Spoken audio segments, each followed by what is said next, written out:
What's going on, Jim from Creator Assist? I've been doing YouTube intensely for 6 years.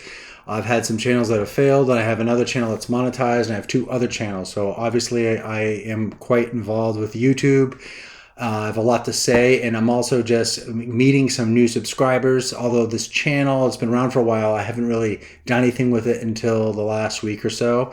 So I'm really excited that Sam stepped forward and he doesn't mind me taking a quick inspection, audit, or whatever you want, look over of his channel, make some suggestions. So with YouTube, there's this level of relatability. We want to definitely try to connect with people. So I'm going to mention some things and just take what you like, Sam. I'm going to be pretty candid, but also, not a jerk, because there's enough of that in the internet world.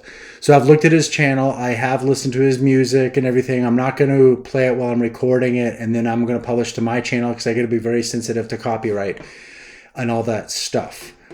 So first of all, Sam, I love the music. It's awesome.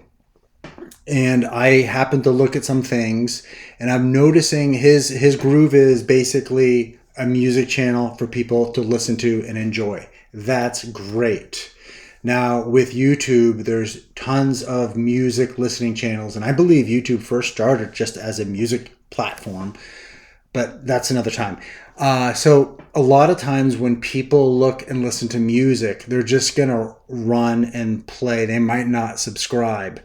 I noticed with Sam's thumbnails, it would mention about, not the thumbnail, excuse me, the video when you're playing it, it would mention a few seconds in, don't forget to like, subscribe, and share. That's great. It's a very low-key call to action. But I think there's some things that you might want to consider to get more eyes and ears on your content. Hey, could you hit the like button? Helps out. Thanks. All right, so we have the community tab open right now, and I'm just going to start there for today. I like that you're using the community tab and you're going to go ahead and let people know what you're doing.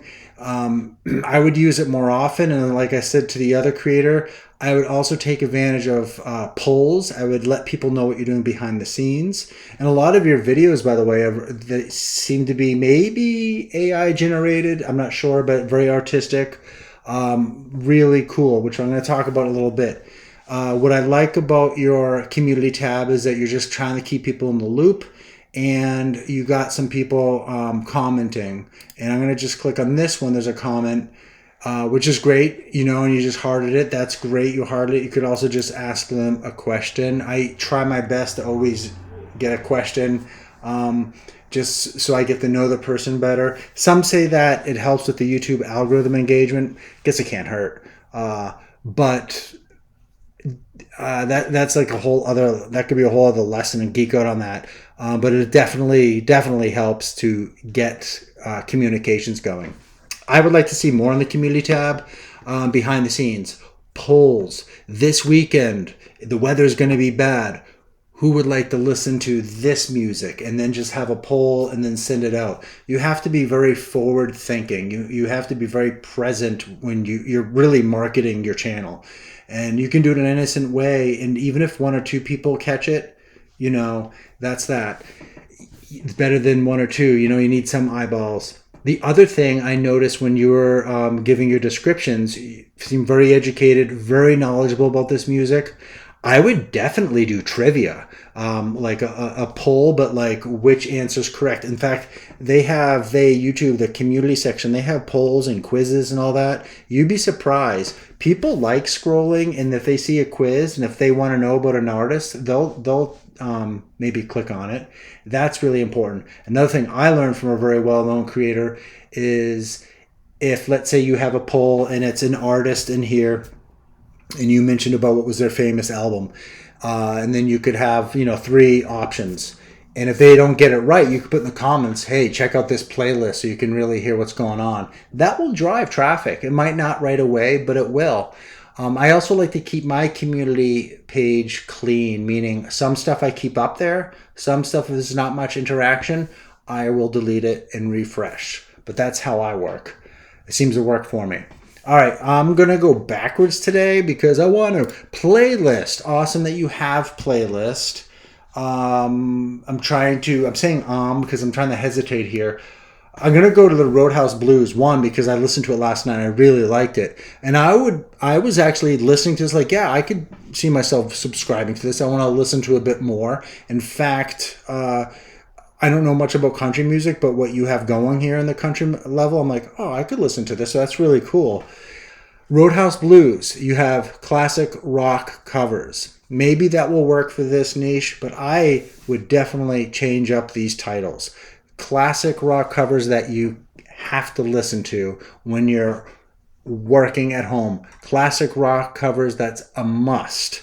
Check out these 10 tunes. You definitely have to twist the title a little bit more, add curiosity, add excitement. That will help. At first, maybe you won't see like big explosions, but it definitely will help.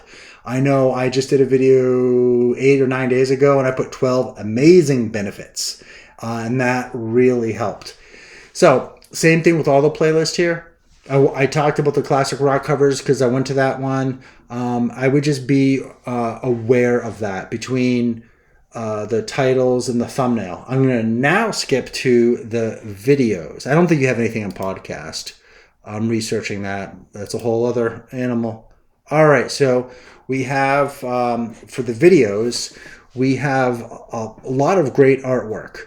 The thing that I'm hesitant about, and I guess you're going to be looking for a listener that just knows about, let's go to this one. A lot of good views in one day. The Fugitive, 283 views.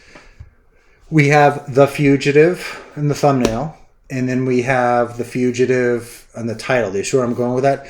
I would definitely mix it up.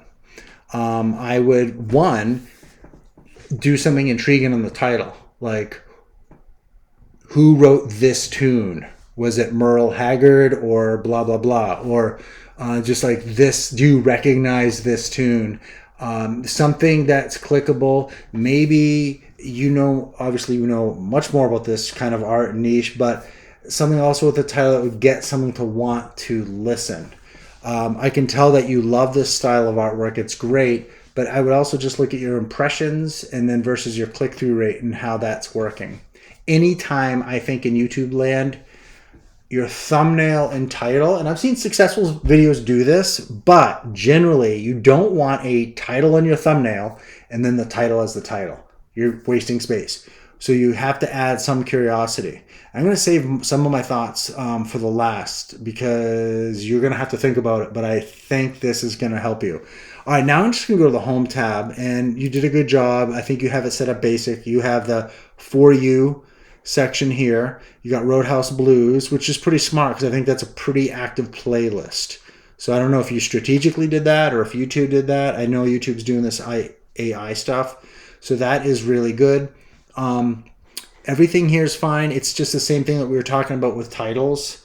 I would definitely, with single playlists, I don't see any, you've created playlists. I would move that up there and I would make it really clear, like, listen to this playlist if you're in this mood. You want to create some sort of menu for people to get into. The other part is, I don't know what you're doing with the other like research and other channels that have this style, but that could benefit you and see how they're doing it.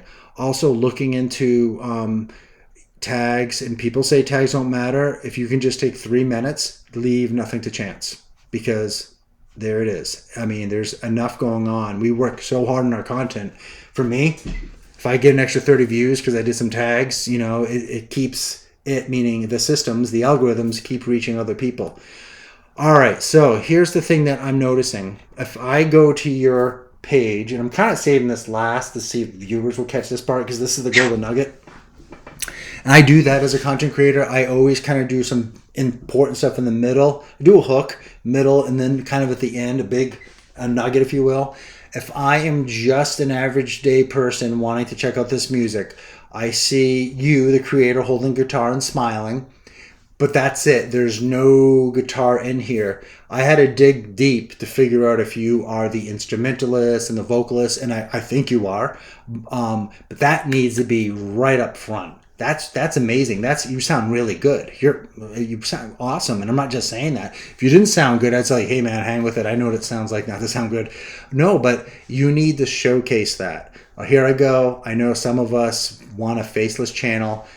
Definitely encourage you to do a channel trailer or even just a video, but also make it a channel trailer. Mention who you are, mention your passion, play your guitar. Guitar is awesome. It's really cool. You have enough licks down, play just a little bit. And if you're like, no, it won't do it, fine. But if you did, I really think there would be a shift and there would be more eyes on your content. And again, when I say that, I don't mean it like that, okay?